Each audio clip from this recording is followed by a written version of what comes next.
చెప్పవలసి ఉంటుంది. చతుర్థీ విభక్తి వేరు కన్యాదానం చేసేటప్పుడు. ఇదం నమమా అని ఇవ్వరు. కాబట్టి పుట్టింటి వారికి అధికారం ఉంటుంది ఆడపిల్ల మీద. ఈయన చిటికిన వేలు ఎందుకు పట్టుకుంటుందంటే ఈయన చేసేటటువంటి సత్కర్మలలో సగభాగం ఆవిడికి వస్తుంది. అందుకని నువ్వు నేను కలిసి తరిద్దామని పెడతారు గృహస్థాశ్రమంలోకి. అది మానేసి ఈయన 24 గంటలు కూడబెట్టడం ఒకటే చేశాడనుకోండి, ఈయన ఊపిరిలా విడిచిపెట్టినటువంటి ఉత్తర క్షణంలో అంతే, ఇక ఏమీ ఇక ఆ జీవుడు కావు. ఆ జీవుడు కష్టపడి సంపాదించినవన్నీ వెనకనున్నటువంటి వాళ్ళు ఎంత నిర్దాక్షిణ్యంగా పనిచేసుకుంటారంటే, ఒక గోవుని గోవుగా దానం చేయడానికి కూడా కొడుకు సిద్ధపడతాడా అన్నది కూడా అనుమానాస్పదమైనటువంటి విషయమే. నీకు నువ్వుగా ఉన్నప్పుడు చేసుకోండి, నీ కొడుకు ఏదో చేస్తాడని ఎలా ఆశపడతావు? ఆ స్వార్థం అలా ఉంటుంది ఆ సమయంలో. మనకి ఒక మాట చెప్తారు, జీవితాన్ని పాడు చేసుకునేటటువంటి లక్షణము అన్నది అంతా ఖర్చు పెట్టేయమని శాస్త్రాలు చెప్పలేదు. నీ ఒంట్లో ఓపిక కొంత ఈశ్వరుడి కొరకు ఖర్చు పెట్టాలి. ఏ దేవాలయానికో వెళ్ళి ఒక దేవాలయాన్ని తుడవాలి, ఓ పల్లకి మొయ్యాలి. నీ దగ్గర ఉన్నటువంటి డబ్బులో కనీసం కొంతలో కొంత ఒక దేవాలయం హుండీలో వేయడం నువ్వు నేర్చుకోవాలి. నీకు 4 శ్లోకాలు వచ్చు, 4 వ్యాఖ్యానాలు తెలుసు, నువ్వు నిస్వార్థంగా ఈశ్వరుడు గురించి 4 మాటలు చెప్పి వెళ్ళిపోవడానికి నువ్వు సిద్ధపడాలి తప్ప, ఈశ్వరుడు గురించి కథ జరుగుతుంటే చక్కగా ప్రశాంతంగా కూర్చుని దాన్ని వినేటటువంటి లక్షణాన్ని పెంపొందించుకోవాలి. ఇవి ఏవీ అలవాటు చేసుకోలేదనుకోండి, ఏమైపోతుందంటే అన్నీ కూడపెట్టుకోవడం వైపుకి వెళ్ళిపోతాడు. ఈ కూడపెట్టుకోవడం అనేటటువంటిది ఎంత ప్రమాదాన్ని తీసుకొస్తుందో చూపిస్తారు. మనకి పట్టుపురుగు అని ఒకటి ఉంటుంది. అందుకే పెద్దలు ఏదైనా పెద్ద పెద్ద కార్యాలు చేసేటప్పుడు పట్టుబట్ట కట్టుకోరు. కారణం అది అంత హింసకి ఆలవాలం. పట్టుపురుగు మల్బరీ ఆకులు తిని పట్టు దారాన్ని విడిచిపెడుతుంది. విడిచిపెట్టి చాలా కష్టపడి తన చుట్టూ తాను పట్టు గూడు అల్లుకుంటుంది. అల్లుకుని అబ్బా ఎంత మెత్తగా ఉందో, చక్కగా నేనే నా దారాలతో ఇంత అందమైన గూడు కట్టుకున్నాను అని అందులో పడుకుని నిద్రపోతూ ఉంటుంది. మెత్తటి గూడు చక్కటి నిద్రపడుతుంది దానికి. ఇక ఇది నిద్ర లేస్తే మల్బరీ ఆకులకి తినలేదు అది, ఎందుకంటే దాని చుట్టూ గూడు కట్టుకుంది. అందుకని ఇది ఆకు తినదు కాబట్టి దారం వదలదు. ఇక దీని ప్రయోజనం అయిపోయింది అని తెలుసుకుంటాడు పెంచినవాడు. ఇప్పుడు లోపల ఉన్న పురుగు వాడికి అక్కర్లేదు, వాడికి పట్టు దారం కావాలి. ఇప్పుడు ఆ పురుగుని తీసేసి దారం తీసుకుందామంటే దారాలని కోసేసాడు అనుకోండి, కాయని, అవి చిన్న చిన్న ముక్కలు అయిపోతాయి పట్టుదారాలు. అందుకని పురుగుని చంపేసి దారం తీసుకోవడానికి ఏం చేస్తారంటే మరుగునీళ్లు పెట్టి గుండిగలో ఈ మల్బరీ ఈ పట్టుకాయలన్నీ పట్టుకెళ్ళి అందులో పడేస్తారు. మంచి నిద్దట్లో ఉన్నటువంటి పట్టుపురుగుకి తెలివొస్తుంది. తెలివొచ్చి ఆ నీరు పట్టుదారాల్లోంచి లోపలికి ఎడుతుంటే కుత ఉడికిపోతూ గిలగిల కొట్టుకుంటుంది.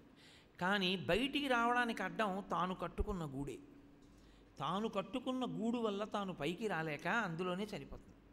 చనిపోయిన తర్వాత ఇతను ఏం చేస్తాడంటే ఈ కాయలన్నీ తీసి ఎండబెట్టి రాట్నానికి తగిలించి దారం ఇటు లాగేస్తే చనిపోయినటువంటి పురుగు ఒక్కటి కింద పడిపోతుంది. ఈ పురుగులన్నీ చాటకెత్తి వీధిలోకి విసిరేస్తారు, కాకులు తినేస్తాయి. తన చుట్టూ అల్లుకుని తనకి తప్ప ఇంకొకరికి పనికి రాకూడదనుకున్న పట్టుపురుగు తన చుట్టూ తాను చుట్టుకోవడం వల్ల అంత దారుణంగా చచ్చిపోతుంది.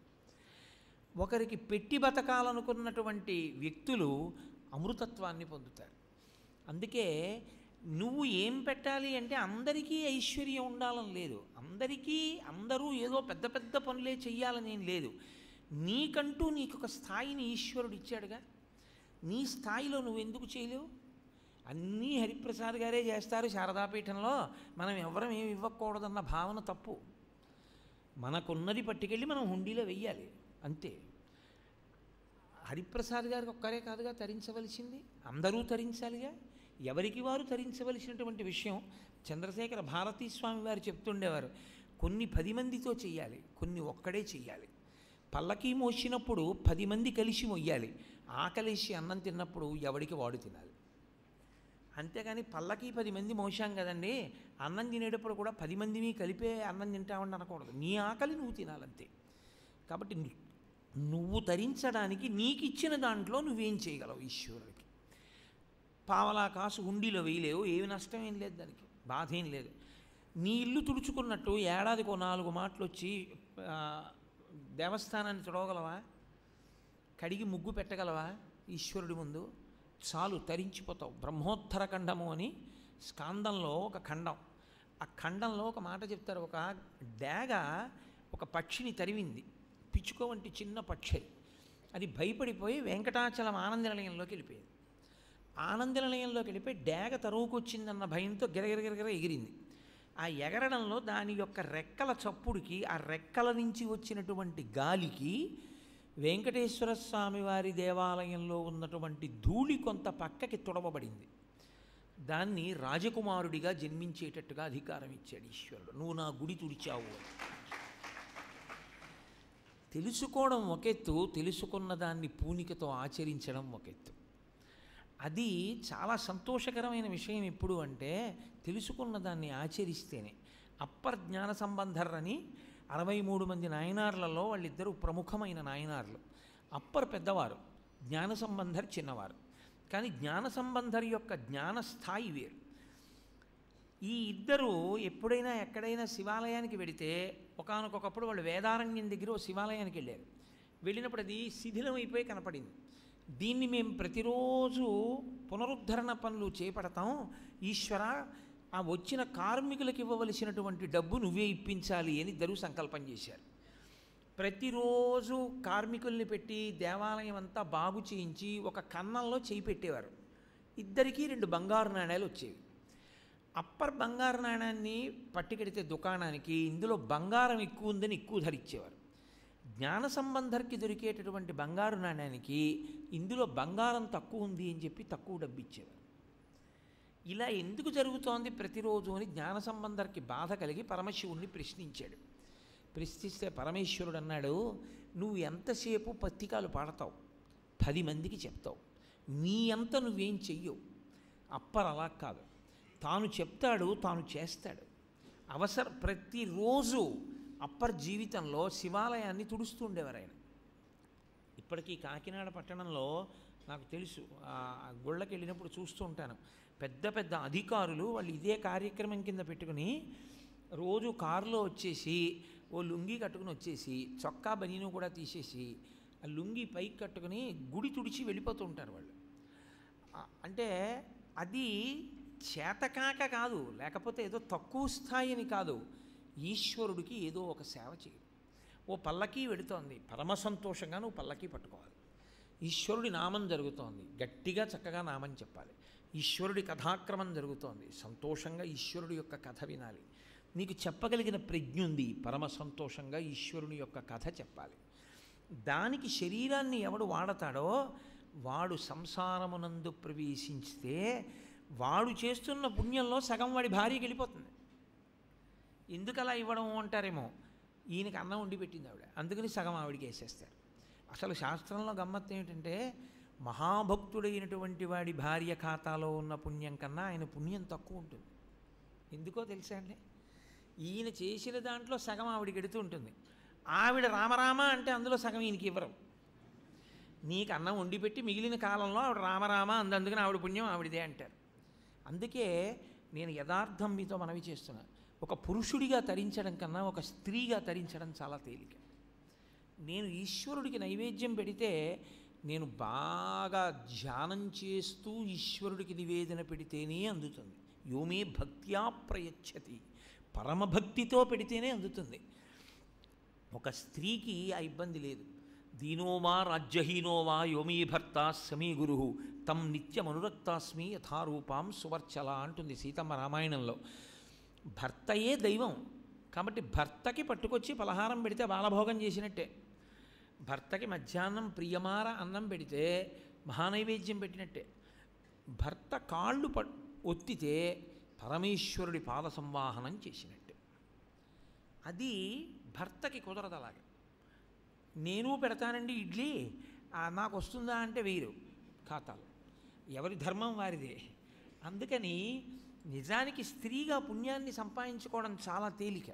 పురుషుడిగా ఏదైనా కార్యంలో ఒక సిద్ధిని పొందాలి అంటే అంత తేలిక విషయం ఏం కాదు. కనుక గృహస్థాశ్రమంలో ప్రవేశించినటువంటి వారు ఎంత పరమ పవిత్రమైనటువంటి ఆశ్రమమో తెలుసుకుని దాని యందు తరించడానికి గృహస్థాశ్రమాన్ని వాడుకోవాలి. అంతేకాని అసలు ఆయన పుణ్యం చేయడు, ఈవిడా పుణ్యం చేయదు, ఈయన లేవడు, ఆయన లేవదు, ఇద్దరూ కలిపి జీవితంలో ఒక్కనాడు దేవాలయానికి వెళ్ళరు.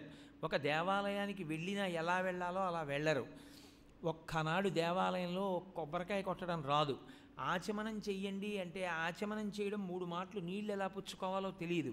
పైగా అదే మాకు గర్వకారణం, మా పిల్లకి ఏమీ తెలియదు, మా పిల్లకి అసలు పూజలు పునస్కారాలు ఏమీ తెలియవని చెప్పుకోగలిగినటువంటి స్థాయిలో గర్వపడ్డం కన్నా సిగ్గుపడవలసిన విషయం లోకంలో ఇంకోటి లేదు.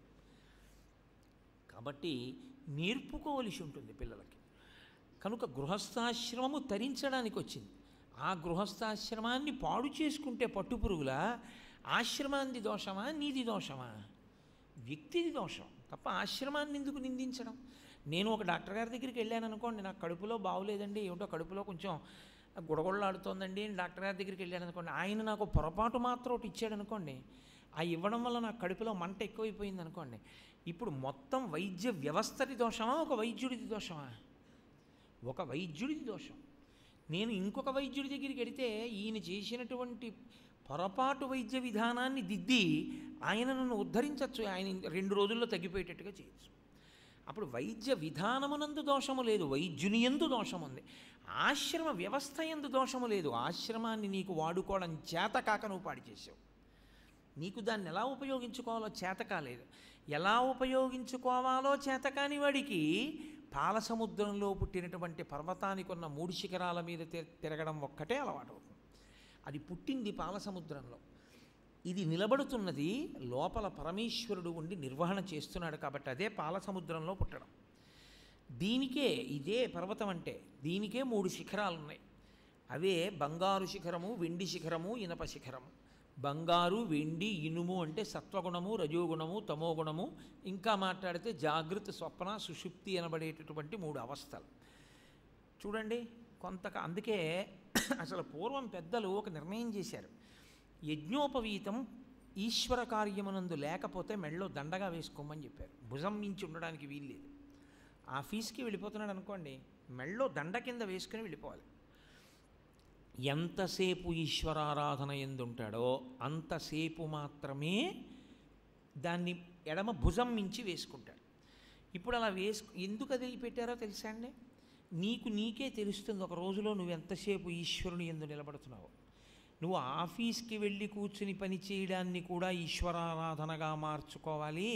లేకపోతే చాలా సమయం నేను యజ్ఞోపవీతాన్ని ఎడం భుజం మీద ఉంచలేకపోతున్నాను అని అనుకుంటే నువ్వు ఆఫీస్కి వెళ్ళడాన్ని కూడా ఈశ్వర సేవ చేసుకోవచ్చు. ఆఫీస్లో పని చేయడాన్ని కూడా ఈశ్వర సేవ కిందే చేయొచ్చు. అప్పుడు యజ్ఞోపవీతం దండగా పడదు. యజ్ఞోపవీతం దండగా పడకుండా ఎడం భుజం మీదే ఉంది అంటే నువ్వు అంత ఈశ్వరారాధనలో ఉన్నావు అని గుర్తు. యజ్ఞోపవీతం మత్స పడిపోయిందనుకోండి, ఇలాగా పడిపోయిందంటే వాడు అంతగా ఈ శరీరాన్ని ఈశ్వరారాధనకి వెచ్చిస్తున్నాడు అని గుర్తు. కాబట్టి అసలు యథార్థంగా మాట్లాడితే ఏ పని చేసినా ఎడంభుజం మించి యజ్ఞోపవీతం ఇలాగే ఉంచుకుని చెయ్యమని లేదు శాస్త్రంలో. ధర్మకార్యం చేస్తుంటే భక్తితో ఉంటే ఇలా ఉండాలి. అలా కాకుండా లౌకికంగా ఉన్నాను అనుకుంటే తీసి మెళ్ళలో దండగా వేసేసుకోవాలి. వేసేసుకున్నాడు అంటే లెక్క తెలిసిపోతుంది వాడికి, ఎంతసేపు నేను అసలు భక్తితో ఉంటున్నాను అన్నది అర్థమైపోతుంది. దాన్ని బట్టి మెడలో దండగా ఉంచే సమయం తగ్గించేయాలి అంటే ఈశ్వరారాధన పెంచుకోవాల్సి ఉంటుంది. అందుకు ఇచ్చారు కొన్ని గుర్తులను అంత పవిత్రంగా ఇవ్వడానికి కారణం అది. కాబట్టి వ్యవస్థ యందు దోషం లేదు, ఆశ్రమమునందు దోషం లేదు. గజేంద్ర మోక్షము అనబడేటటువంటి కథ మీకు నేను 5 నిమిషాల్లో చెప్పేస్తాను. అది మీకు తెలియనిదేం కాదు గజేంద్ర మోక్షం కథ. నా వలన మీకు దాని యొక్క తాత్వికమైన విచారణలో ఏదైనా ఒక ప్రయోజనం కలిగిందనుకోండి, నేను ఇంత దూరం వచ్చి కూర్చుని మాట్లాడడం వల్ల మీకేమైనా ప్రయోజనం ఉంటుంది, ఏదైనా ఒక ఉపకారం చేశాను అన్న తృప్తి నాకు మిగులుతుంది తప్పించి ఏదో నేను చెప్పాను అంటే చెప్పాను అని చెప్పి వెళ్ళిపోవడం నాకు అలవాట్లేదు. ఎందుకు ఆయన ఇంత కొనసాగించి చెప్తుంటాడు అని మీరు నా యందు అన్యమైనటువంటి మనస్సు ఉంచకండి. కాబట్టి